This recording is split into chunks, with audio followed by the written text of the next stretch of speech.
My friend, welcome to the world's best kept secret podcast, the podcast that shows spiritual entrepreneurs how to clarify their message and then how to turn that clarity into revenue. I'm your host, Prima Jope, a mentor and message expert since 2020. Whether you seek to simply clarify your message or feel ready to monetize your brilliance, this is your safe space for actionable guidance and practical tools on how to turn your woo into predictable revenue. Let's get started, shall we? Welcome to yet another beautiful conversation. Today, we're going to talk about how to create a life you don't want to take a vacation from. And I'm here saying, pitch myself. Do I have that? Do I want that? Of course I do. And I'm thinking by the time we're done, Ellen is going to tell me how I can do what I do and not need a break, because I love my clients, but I also need a break at some point. That's what we're going to talk about today. My guest has a story of being in corporate, climbing all the ladders, getting to the top, looking down and saying, this is not a view that I expected. I don't know what view she expected, but she climbed the corporate ladder to the last one of what she had dreamt, and she said, no way, this is not the view that I expected. So if you're achieving all of the things in your job and you're climbing the ladders and you feel empty or you feel exhausted or you feel burnt out or you feel like there has to be more to what you're doing, this is your conversation. I'm going to interview her about her life, because she's the masterpiece. She's walked this journey. So I'm going to interview her about that. So you can kind of see how she's taken the leap from that world of what success should look like and do more things and do and push and hustle and grind to the top into the place where she does less and achieves more, loves what she does, and doesn't need to take a break from that. I really can't wait for that part where I don't need to take a break. And we're going to go through her process of how can you start your own journey of living the hustle and grind culture and stepping more into ease and flow. We're going to be speaking to women for the most part. If you're a man and you're watching, maybe it will apply. I don't know. Ellen will tell us. But it's really, for the most part, the women who feel like they're on this hustle and grind. They're burnt out. They're exhausted. They just feel like they're not building based on their capacity as a woman, as a mother, and all of those things. There's a way to build that will give you the ease and flow. There's a way to build that will burn you out, because that traditionally was created, but it's a man's thing. It's that's how men build. We're stepping into the era where women show up and just lead as women without, all the rules that, we've been meant to or told that we have to follow. I could go on and go on and go on, but the more I keep talking, the more I may divert you from the main topic. So let's get the real experts for this stuff in the door and kind of let's hear from the horse's mouth, shall we? Ellen, welcome to the show. I am so honored you're here. Thank you. I'm so excited to be here. Let's begin from, what do you do? From all my rambling, what is it that you do? So I work with people to help them identify what's really going to bring them joy. And so they can let go of operating based on expectations, based on what they think they need to be doing. So they can be more in the joy of what they want to create and create that life they don't need a vacation from. So what's wrong with how we are creating today? So mostly when I work with people, they're creating based on what I came to call the cage, right? We're creating based on the conditions we think that have to exist in our life. We are trying to fix the conditions in our life. We have this, when this, then that, when the kids have left home, then I'll do this. When I retire, then I'll do this. Most people create based on their circumstances. What can I create based on where I'm at, rather than, well, what would I love truly to create? And then we think, well, we can't have what I would love, so I need to go about doing it this way first. So that's one thing, is like we're not creating based on what we love, we're creating based on the conditions. And then you add to that the A of cage, which is the assumptions we think we have, who we have to be. I need to be pleasing. I need to be good enough. I need to achieve to show that I'm good enough. I need to put other people's needs first. I need to, all of these assumptions we have about ourselves, and then add in a good dollop of guilt with that. I need Mm, to take care of my family first, or my partner first. I need to take mm, on more projects at work. I can't ask people to do things for me. And then throw in the expectations of society, who we have to be successful, how we're expected to do it. We have to work hard, that expectation that success is down to hard work. I grew up with the success is 1% inspiration and 99% perspiration. You've just got to work hard. The harder you work, the luckier you get. All of these adages is what I grew up with, which all tell us that, we have to work hard to be successful. We have to be successful to be valid in the world.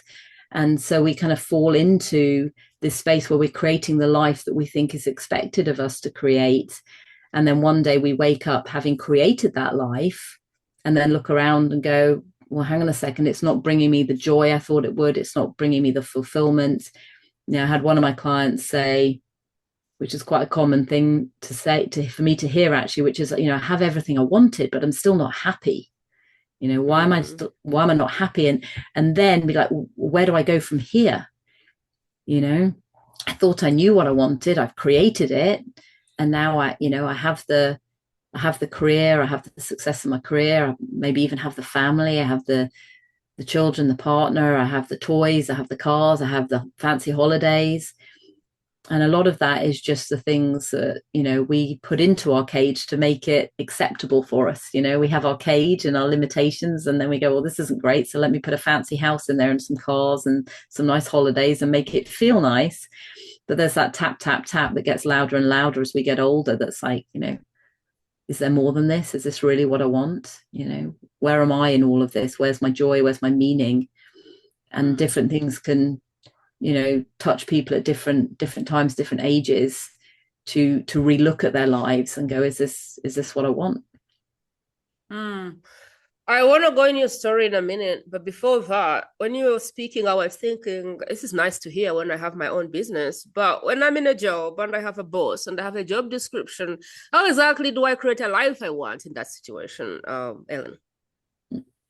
Well, I can talk about that with a little bit of my story, because when I Mm, first started learning and working with these premises, like I was very much in my cage at work. I was working a corporate job, I was a senior leader, and I thought that all of the things I was doing I had to do. And as I started realizing it, my to-do list was a lot of things that were coming from my cage. There were things I thought I needed to do.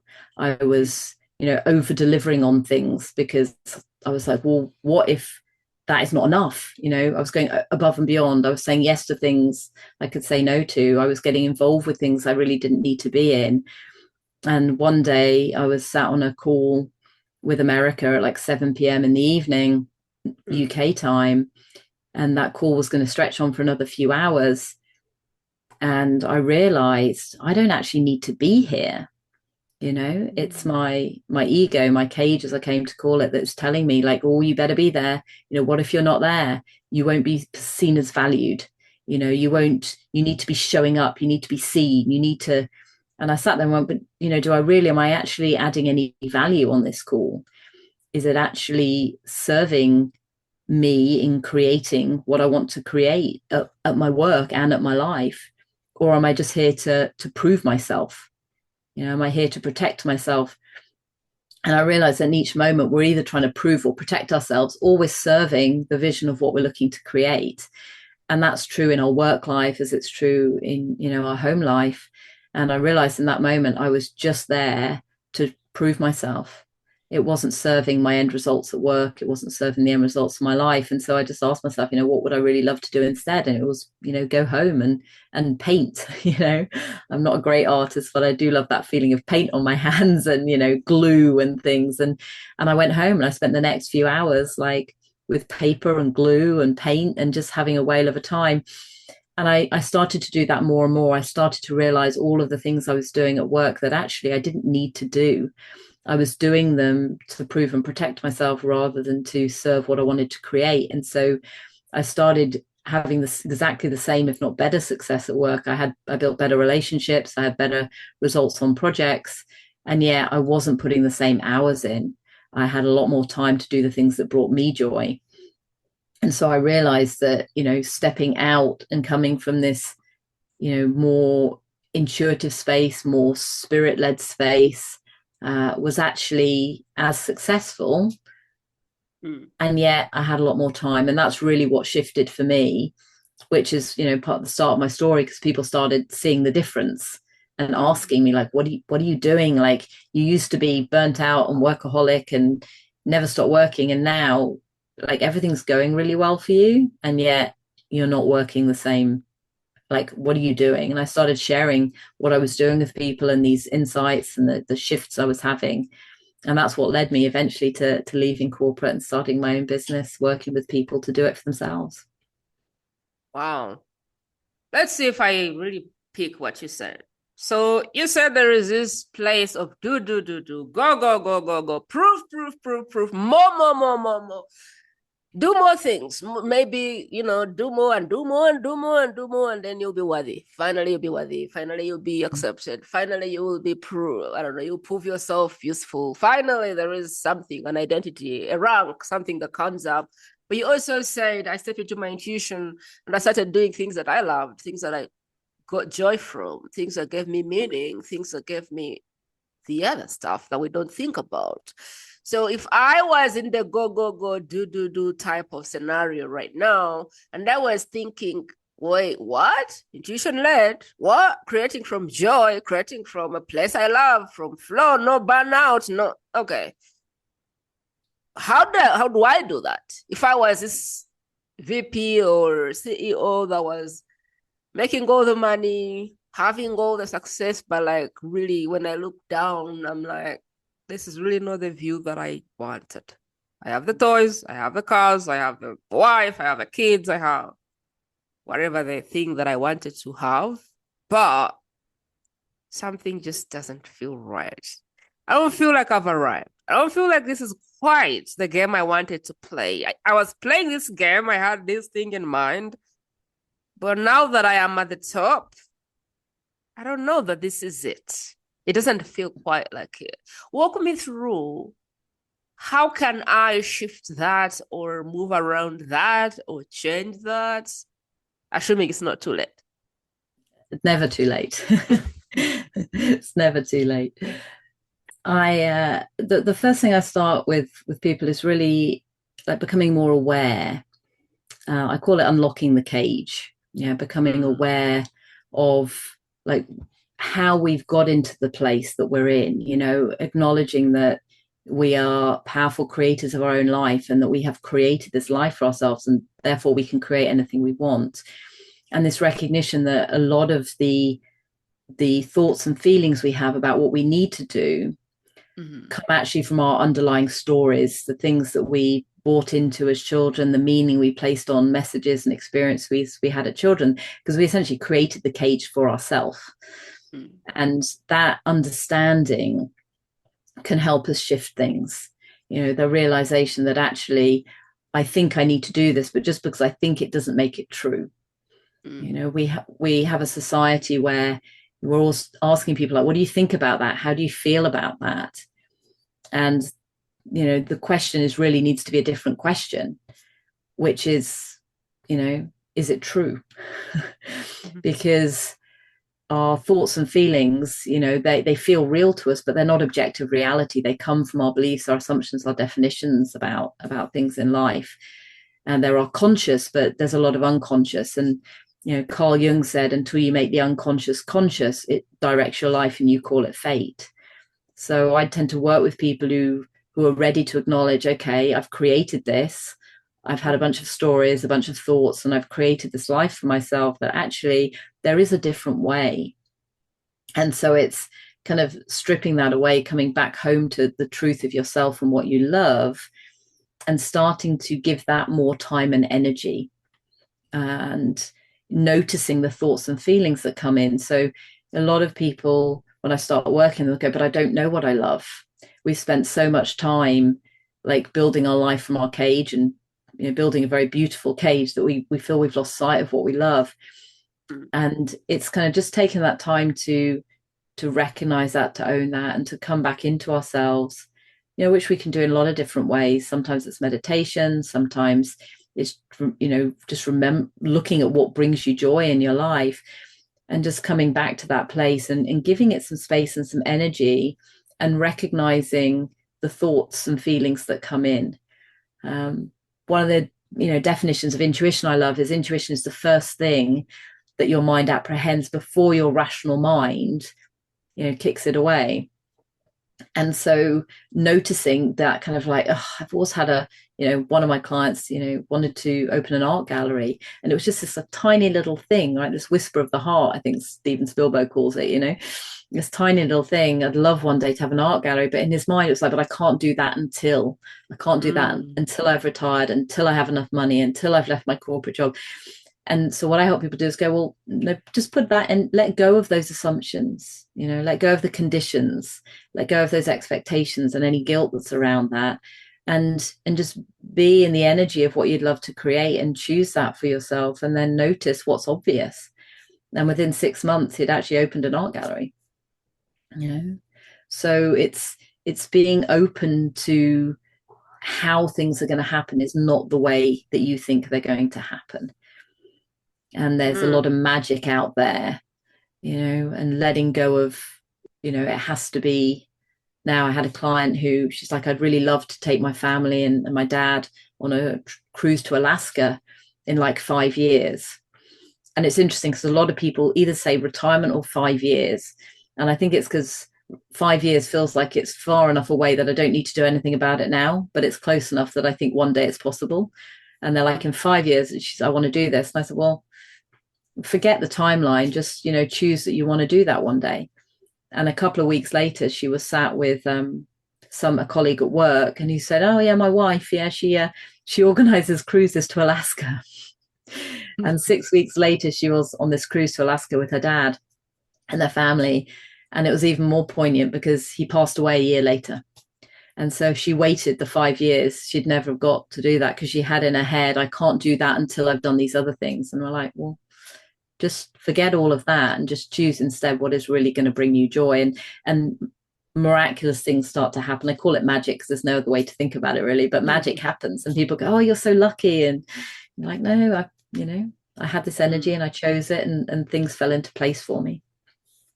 So this is what I'm picking up. We have a lot of have to, needs to, must do. I have really to do that thing. I need to do that thing. I must do that thing. And I will create this thing when this condition is fulfilled. I will create my gardening project when I leave my job. I will be happy when I have the third kid. I will move to this place when condition. And you're saying all that stuff is made up. But as I hear what you're saying, every second I'm picking up like the need to connect to the intuition. And my question is, can you tell us more about, because this is my experience, and a lot of people, the experience that I have seen they have is, you grow up, you have this intuition when you're a baby, strong like nothing. You believe you can shake the world. And then you begin to grow up, and what we call reality kicks in. And it's not really like, you no longer can move a mountain. And your parents tell you, you no longer can say what you want. And your teacher says, you no longer can do that because that's rude. And who knows, whatever. All these people who are older than you start to tell you what you can and can't do based on their conditioning, based on whatever. And then as you grow up, subconsciously you begin to kind of pick up these things, and you begin to believe these things. And by the time you're 30 or 40, your dream of I can move a mountain is like, man, I don't know. You marry the wrong person, and then you get divorced, and then who knows, you lose your job. And don't know, a lot of things happen that keep affirming to you that, you know what, maybe you're not unstoppable, you know. And what you're saying, if I'm picking it right, this is a place to connect back to that part of you which believed it can move the mountain.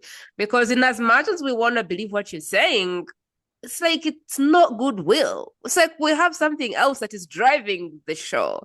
People might want to be healthy and eat well and lose weight, but the cookies just end up in the mouth. So, can you walk me through? You know, and some people don't even trust their first instinct because of the proof, which is called the reality of what has happened for them.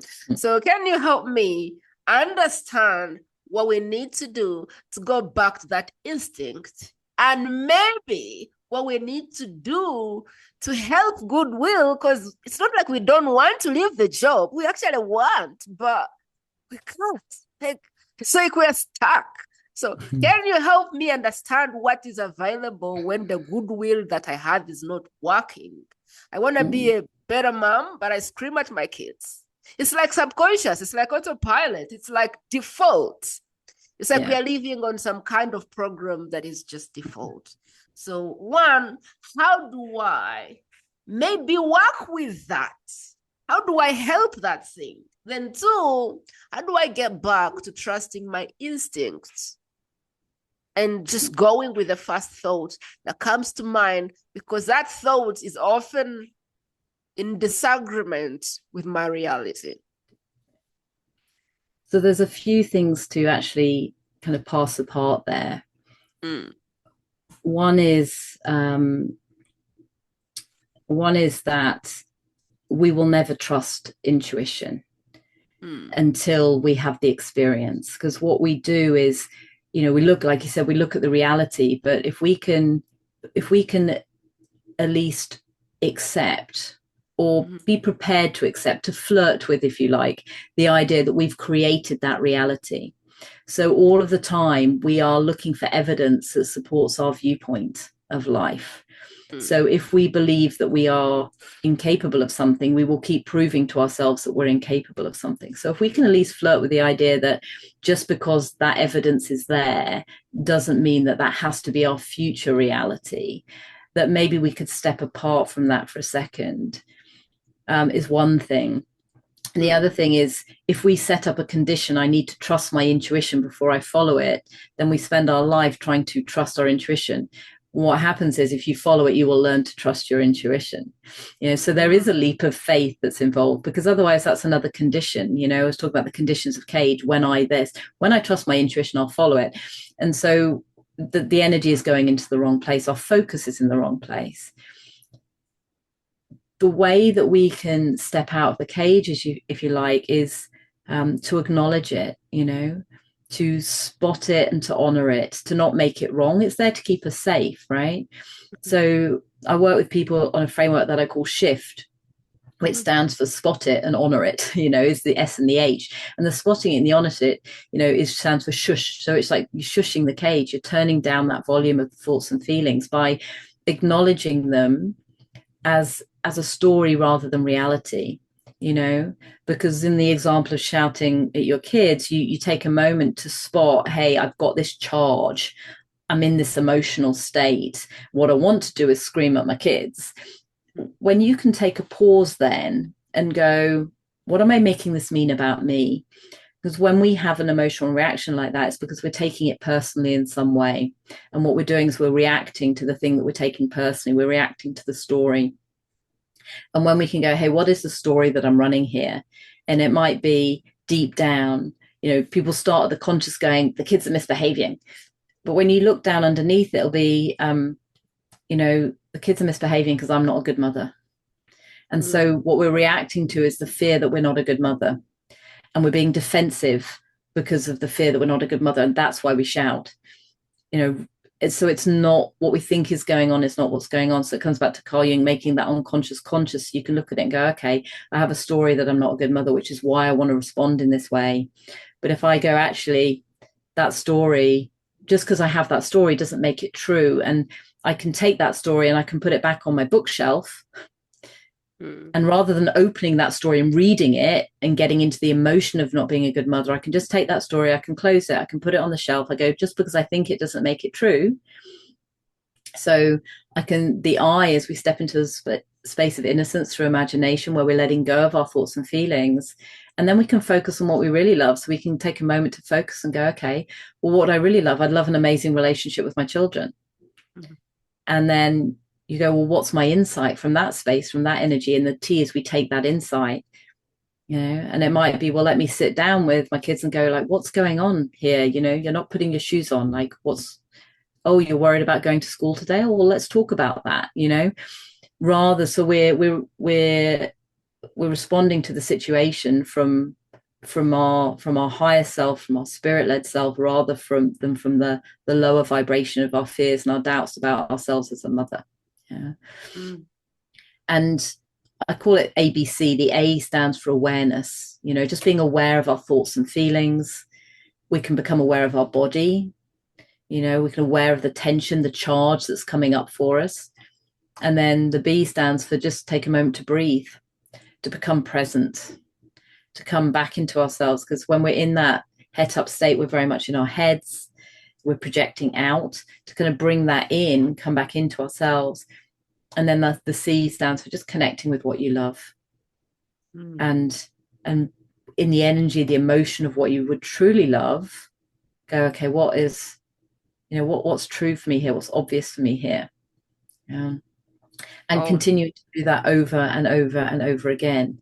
And in doing that, we get more and more connected to that place within. We get more and more connected to our joy, more and more connected to our spirit, more and more connected to our intuition. What I pick up is something like this. You have stories, unconscious, subconscious, that come up every time you feel the trigger or resistance to do the thing that you want. And what you're saying is open the story and kind of realize it's a story, close it and put it on a shelf. And when you said that, I think about therapy. Mm-hmm. So how is this different from therapy? Is it just because I'm aware of the story and I've put it somewhere, it goes away? Or like, how do I ban the story? How do I throw the story away? And there's some days when I'll creep back in the shelf and pick the story. Like, how does this work? Considering I'm even unaware of this, but now you're saying, what, close the book and let's put the book here and let it gather dust. But like, is that enough? I feel like that's like therapy. And I know I'm going off a tangent, but like, help us understand how this is not therapy.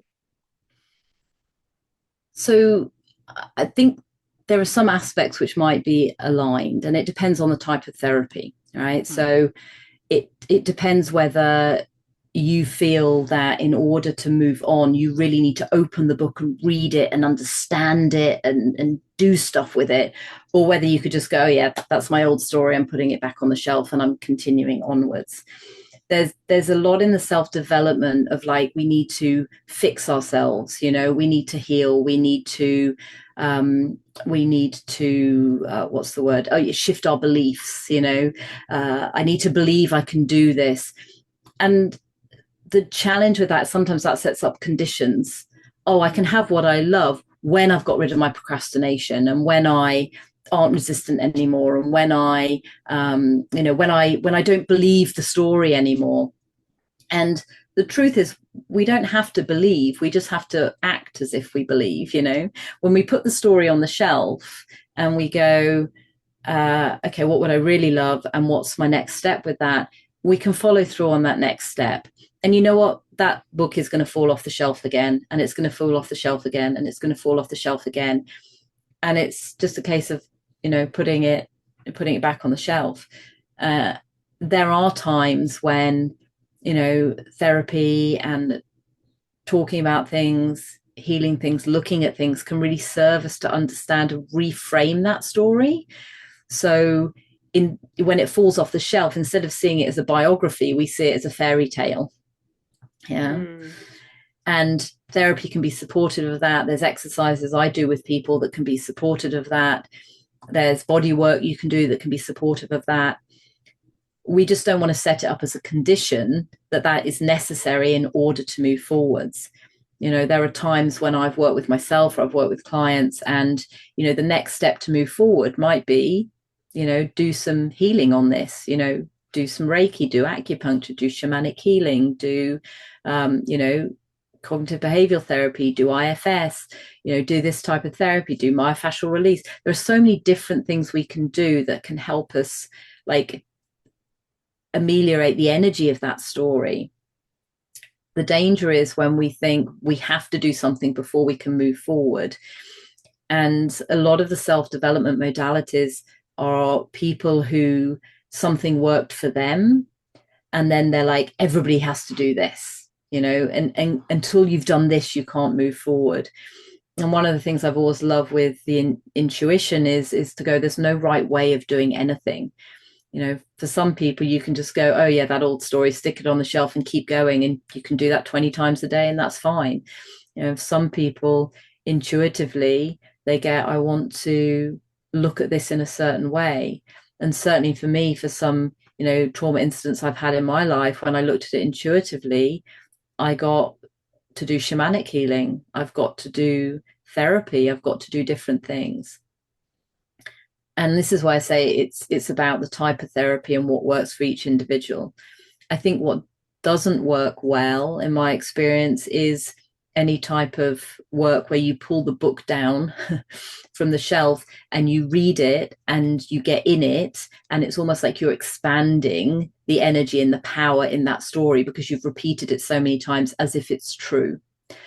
I think what is important is when you look at that story to go, okay, it's just a story. I created it through an experience that I had and the meaning I put on it. And that actually I don't have to live out that story anymore. I can just put it away. Let me try and split this, what I'm learning from you, and then you can tell me if it's off or if it's kind of right, or if I'm getting it. Like, is this kind of the truth? I am in a job I hate, and it's underpaying me, or I'm just done climbing the ladders. I really know that, even though I've done all these things. Yeah, I don't want to see the next step if it's there. I've climbed enough ladders, and looking down, I don't like what I see, and I'm not sure if I want the next ladder. That's where I am. The story in my head might be, well, for you to be respected in community, in your family, in wherever, you gotta have a job. I mean, if you don't have a job, then I don't know, you're jobless, you're irresponsible, you're whatever the thing is. And you're going, but hold on, like, well, is this true? Like, if I don't have a job today, if I wasn't a CEO, a CTO, Mrs. So and so, like, would that be true for me that I am not successful, I'm not worthy, I'm whatever? And then you decide, well, my new story is that I will do the thing that brings me joy instead of, maybe I won't go for the career that gives me the most money, but I will go for the career that gives me the most joy. And then you're going, now with this realization, you're choosing to reframe the story, and you're taking away the power from the story. So that story no longer holds you hosted. You can change your job as you see fit. You can also leave the job and do your own stuff. You can also just go and start painting today. You can do whatever you want because you have reframed like what that story means.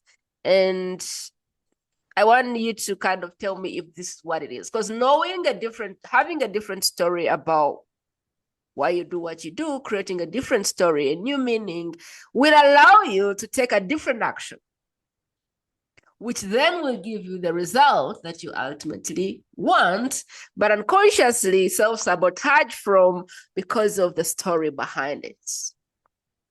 Is this what you were saying, or do we need to kind of do you need to reiterate it? No, I think that's exactly what I'm saying. Yeah. And it's not, though, that we have to. The important thing is we recognize that it's just a story. And because we think it doesn't make it true. And that's the thing that unlocks the cage. I have a story for that. So my husband is ADHD. And because he's ADHD, it's very easy for him to get very stressed. And when he's stressed, he's not exactly helpful. He's not helping me solve whatever the problem is. And when I just got married first, I used to take this stress and make it mean something. Doesn't probably, I don't know, I used to probably think, doesn't really care what I have to say here. He doesn't really take a minute to understand what I'm saying. He doesn't really take, like, I used to want to force him to kind of focus on one thing. But then I realized he has an ADHD brain. He does a million things at once. So if we're having a conversation and he's scrolling his phone, it's his way of getting focused. I said, this doesn't mean anything. It just means he has an ADHD brain, and his lack of focus has nothing to do with anything. And now the same situations can happen, but I'm like, ADHD, you know.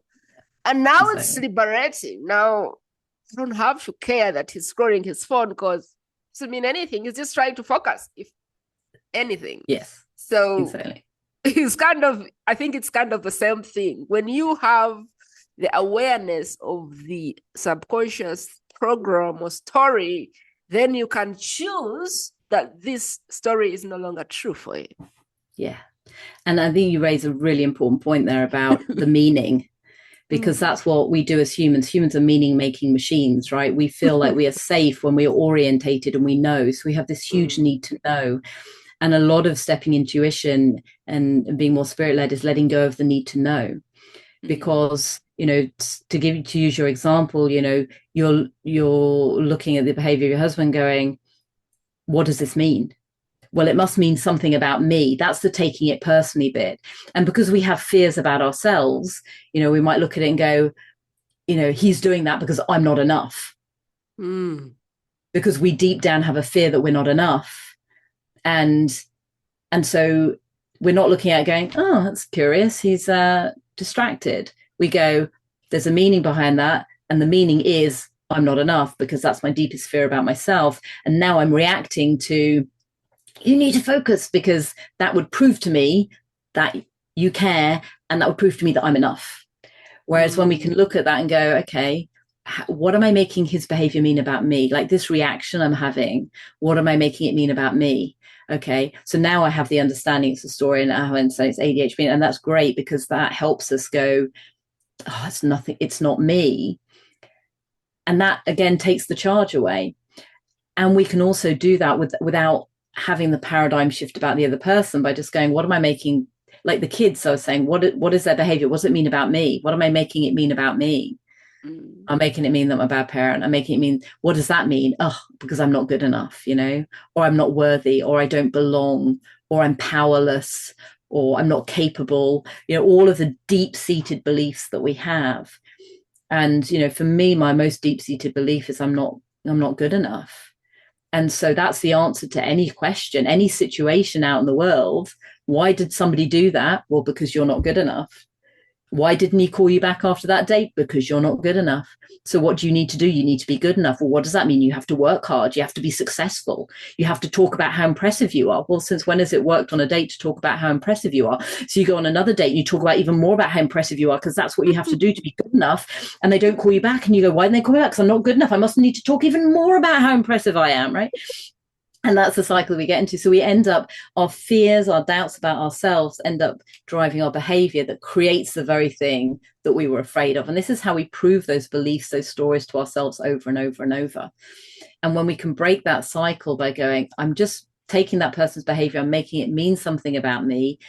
I'm making it mean something about me that's a fear about myself that isn't real. It's not true. It feels real, but it isn't true. And it just comes from something that happened when I was a child, you know. And, you know, for me, a lot of growing up as a child, I got a lot of praise when I was good at school.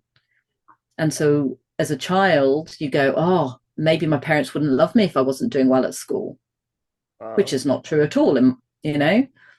And yet we don't know that because we're kids.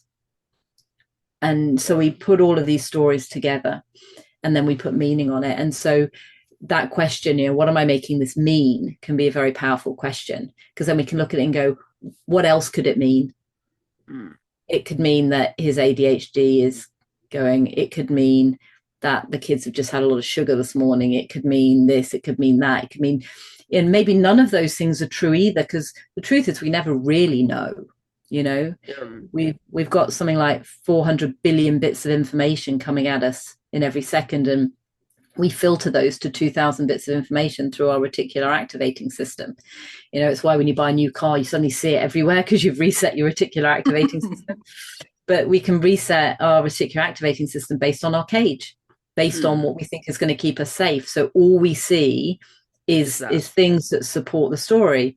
So if we have a story, we're not good at public speaking, we stand up on stage in front of 100 people, 99 of them can be like, oh my God, that was amazing. One person can sit there with their arms folded, and we go, look, all you can see is that one person. And you make that mean that you're not good at public speaking to prove, because that we filter down that information.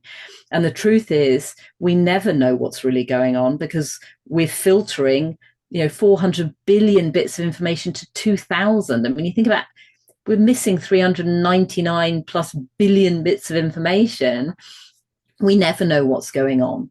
So when we can realize that we never know what's going on, and we don't know the truth of it, and we can let go and realize those stories are just made up, it helps us to step away from that and go, okay, but what is it that I would love, and act based on that rather than trying to prove and protect ourselves.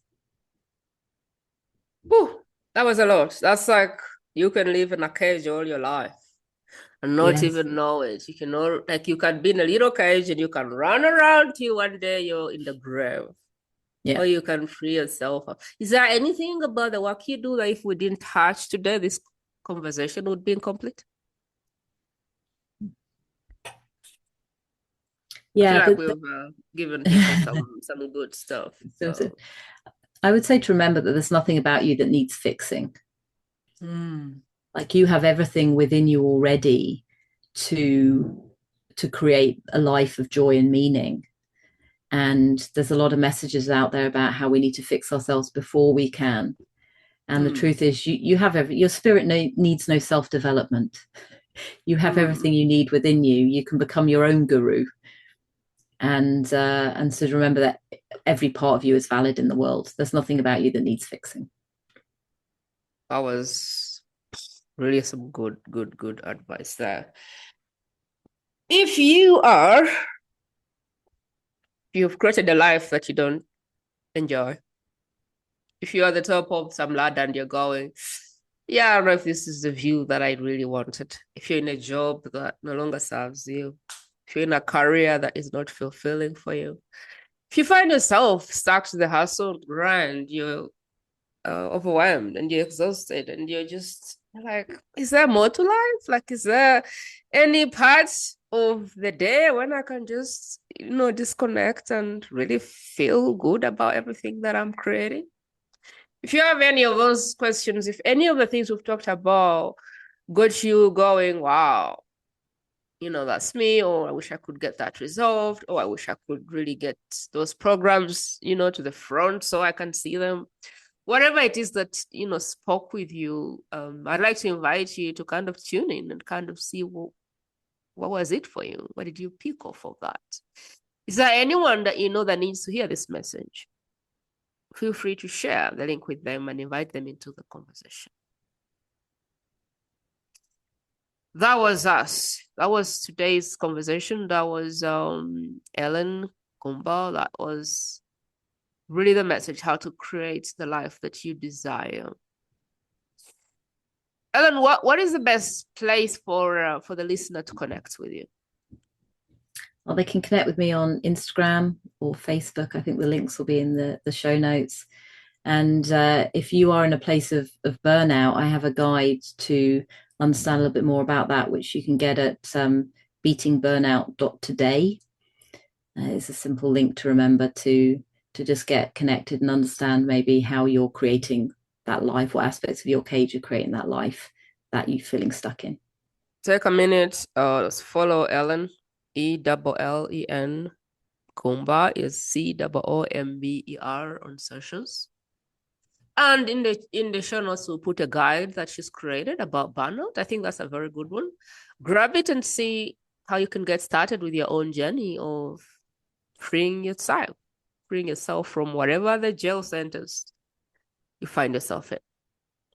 Sending you all my love. Appreciate you hanging out with us. Appreciate you coming back to this channel from time to time. If you haven't subscribed already, please pause and become one of the 5% of the people who actually subscribe to the channel after watching a video, and keep coming back for more, because this channel is all about stepping into your best version so you can do the things that you're here to do in the world.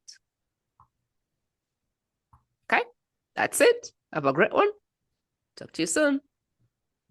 Thank you for joining this conversation on the world's best kept secret podcast today. If you feel ready to stop keeping your work a secret, head over to primajope.com and request a free conversation. Until next time, please